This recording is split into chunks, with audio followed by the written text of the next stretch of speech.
This is Nick with Bill Brothers Roofing. Starting my digital roof inspection over on Dewayne out here in El Cajon. We are on top of a concrete roof. This is a Malibu style concrete roof. This tile was loose, so I slid it down. I wanted to show the homeowner what the current condition of the underlayment is in.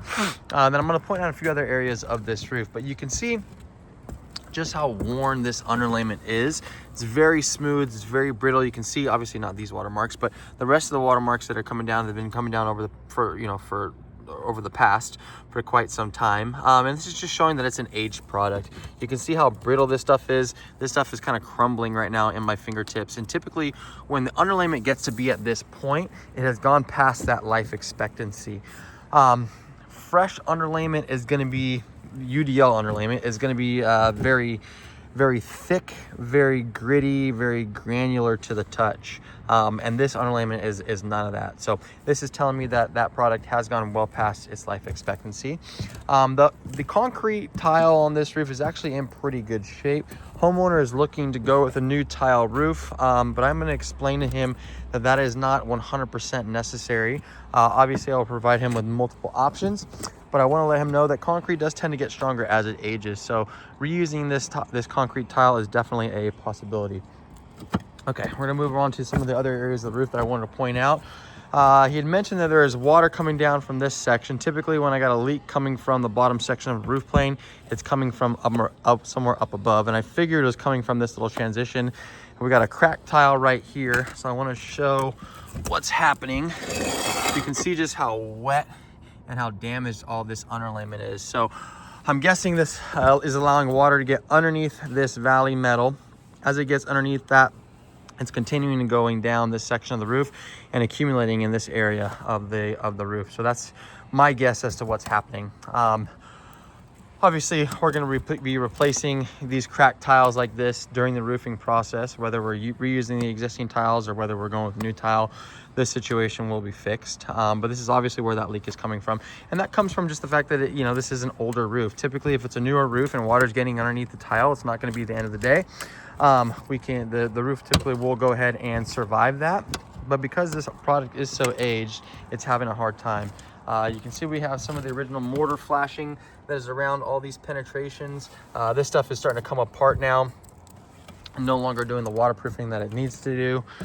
We have some older whirlybirds on this roof as well. I was explaining to the homeowner we're going to be swapping these whirlybirds out for O'Hagan exhaust vents.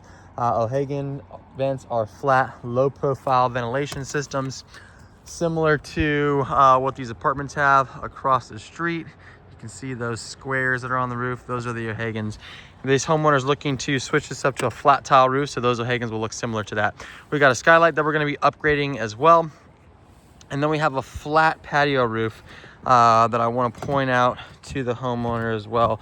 So flat roof with a shingle, an asphalt shingle on top of it, usually is going to lead to leaks. Shingles are not meant for water to just be standing on it. Shingles are meant for water to flow freely off the product. And we're getting some leaks in this area, and it looks like this could be the issue. We've got some of this bird stop that was just mashed down. And then you have all this old underlayment that is really kind of just coming apart. So as that water gets underneath the tile, it's getting back stuck underneath these portions of the roof. And he's telling me that leaks are coming right from this section. So that's what I'm guessing is happening. What I want to do when we redo this roof is we're going to switch this material up to a TPO material. That's going to make it extremely more waterproof. It's going to reflect a lot of sunlight and heat off this area of the roof as well. I'll explain that to the homeowner.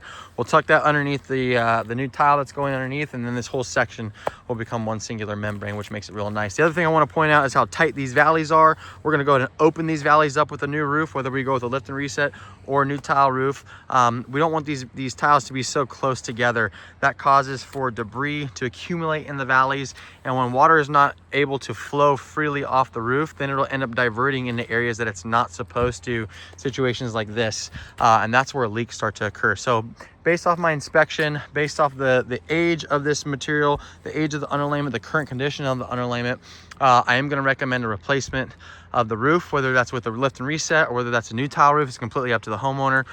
Either way, we're tearing this down to the wood decking to address any kind of bad wood. We're going to replace the underlayment with a layer of titanium PSU underlayment. That is a lifetime product. That's going to go along with our lifetime workmanship warranty. We're going to be resealing and reflashing all the penetrations. New bird stop drip edge will be installed along the entire perimeter of the roof. We're going to be replacing that skylight as well. And then once all that is complete, either the existing tile will go back on top or the new tile will go back on top, depending on what the homeowner is looking to do. That's it for my inspection.